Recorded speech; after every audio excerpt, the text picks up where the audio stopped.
দয়ার নবী মায়ার নবী সাহাবীদের সাথে বসে আলোচনা করছেন।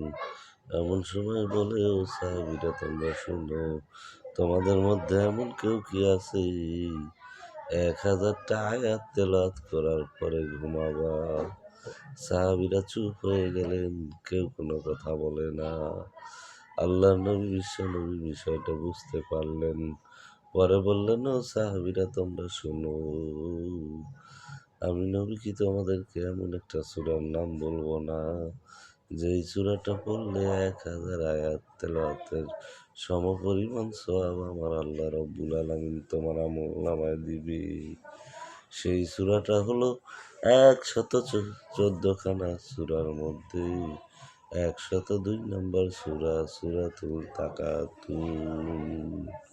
সবাই বলেন সুবহানাল্লাহ।